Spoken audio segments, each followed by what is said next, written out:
देवगुरु बृहस्पति को बुद्धि और शिक्षा का कारक माना जाता है। गुरुवार को बृहस्पति देव की पूजा करने से धन, विद्या, मान सम्मान, प्रतिष्ठा और कई अन्य मनोवांछित फल की प्राप्ति होती है। धार्मिक ग्रंथों के अनुसार गुरुवार को भगवान बृहस्पति की पूजा का विधान है। गुरुवार के दिन व्रत और कथा सुनने से घर परिवार में सुख समृद्धि बनी रहती है। गुरुवार के दिन पीले पुष्पों का प्रयोग करना चाहिए। भोजन भी चने की दाल का होना चाहिए और नमक नहीं खाना चाहिए। पूजन के पश्चात कथा सुननी चाहिए। इस तरह के व्रत करने से बृहस्पति जी अति प्रसन्न होते हैं। स्त्रियों के लिए यह व्रत अति आवश्यक है। इस व्रत में केले का पूजन होता है। आइए सुनते हैं बृहस्पतिवार की व्रत कथा।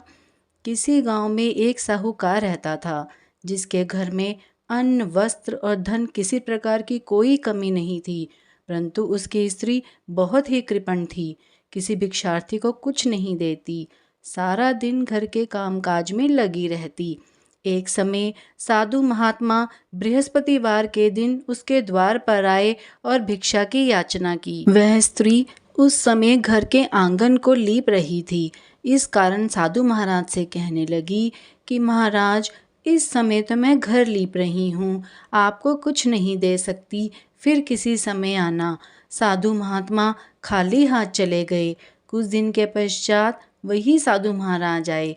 उसी तरह से भिक्षा मांगी।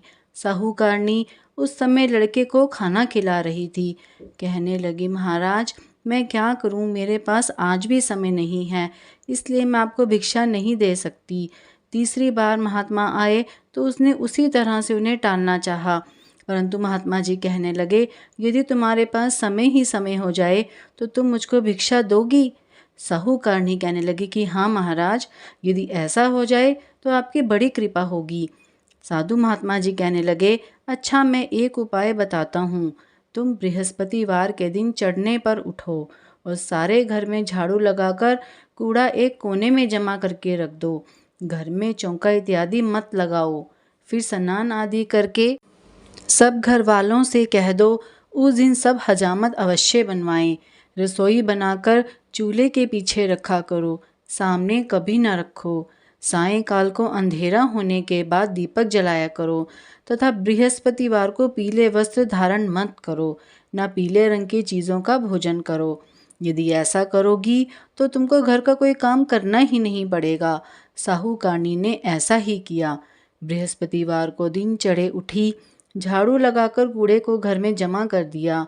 पुरुषों ने हजामत बनवाई, भोजन बनवाकर चूल्हे के पीछे रखा। वह सब बृहस्पतिवारों को ऐसा ही करती रही।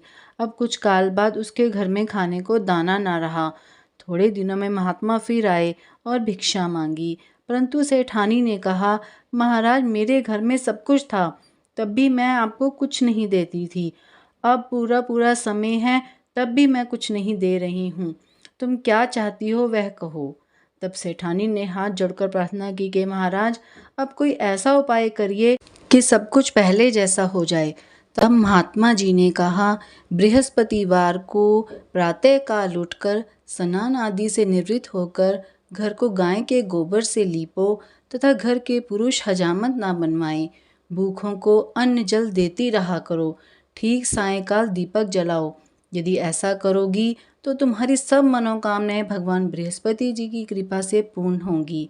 सेठानी ने ऐसा ही किया और उसके घर में धन धान्य वैसा ही हो गया जैसा कि पहले था। इस प्रकार भगवान बृहस्पति जी की कृपा से अनेक प्रकार के सुख भोग कर दीर्घ काल तक जीवित रही। अगर आपको मेरी वीडियो पसंद आई हो तो मेरे चैनल को लाइक, शेयर, सब्सक्राइब करें।